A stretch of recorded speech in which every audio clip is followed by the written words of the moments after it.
Bonjour Madame Stéphanie Ligi. Bonjour. Comprenons, c'est ça, vous êtes d'origine italienne. Voilà. D'accord. Enfin, le nom est le nom, voilà, peut-être qu'il y a niçoise, génération. D'accord. Alors je crois qu'avec vous, on va, et je reprends les mots qui sont écrits, sillonner ensemble les chemins de la douleur, qui va nous permettre d'atteindre une nouvelle destination, celle d'une vie différente, certes, mais d'une vie qui peut être très belle encore. Exactement. Alors j'aimerais bien, dans un premier temps, que vous nous donneriez un petit peu les symptômes de la fibromyalgie, mais avant, peut-être nous dire comment vous êtes devenu malade expert. Qu'est-ce que ça veut dire être un malade expert? Alors, en fait, le terme exact, c'est patient expert, ou on peut dire aussi patient partenaire ou patient père. Oui.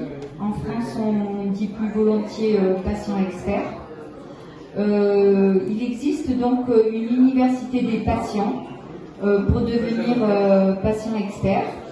Ça existe alors elle existe donc à Paris-la-Sorbonne, à Aix-Marseille et à Grenoble.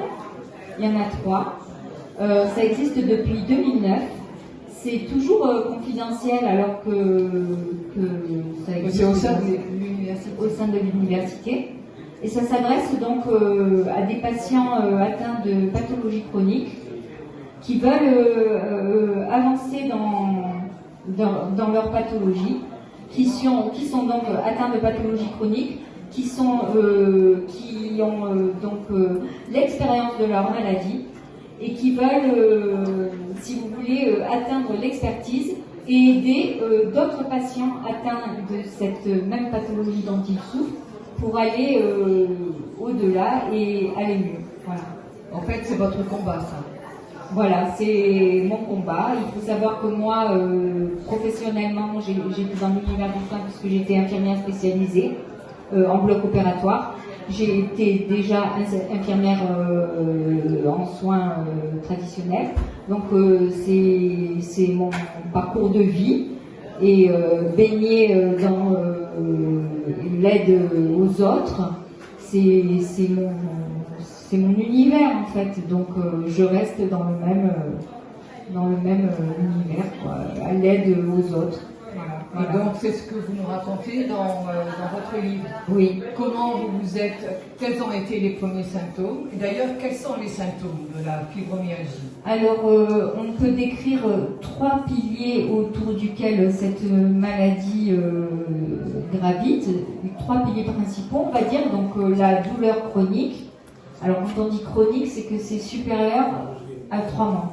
Donc, la douleur chronique, la fatigue chronique et le sommeil non réparateur.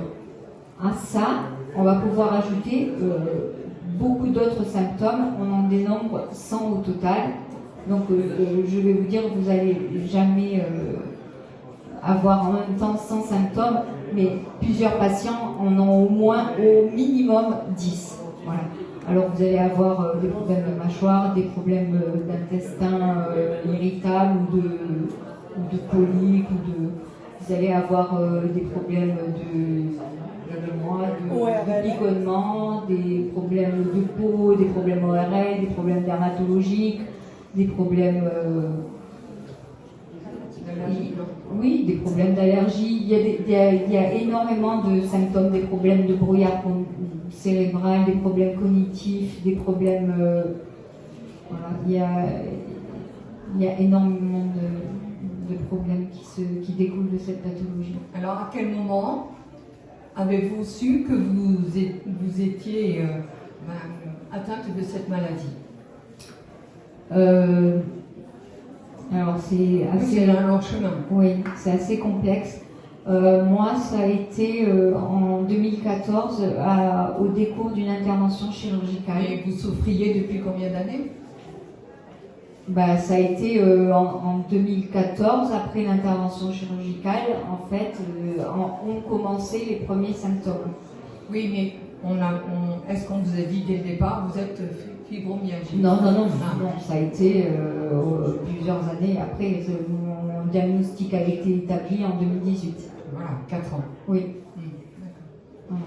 Et quels conseils donneriez-vous à quelqu'un qui ressent ces symptômes, qui ne se sent peut-être pas écouté, entendu par son généraliste et qui se dit peut-être que je suis fibromyalgique? Alors, les conseils que je donnerais, c'est déjà d'écouter son corps. Ensuite, je dirais de se confier à son médecin traitant en disant voilà, moi j'ai tel et tel symptôme. S'il ne trouve pas une écoute favorable auprès de son médecin traitant, soit d'essayer de changer de médecin traitant, mais on sait que c'est pas commode en ce moment.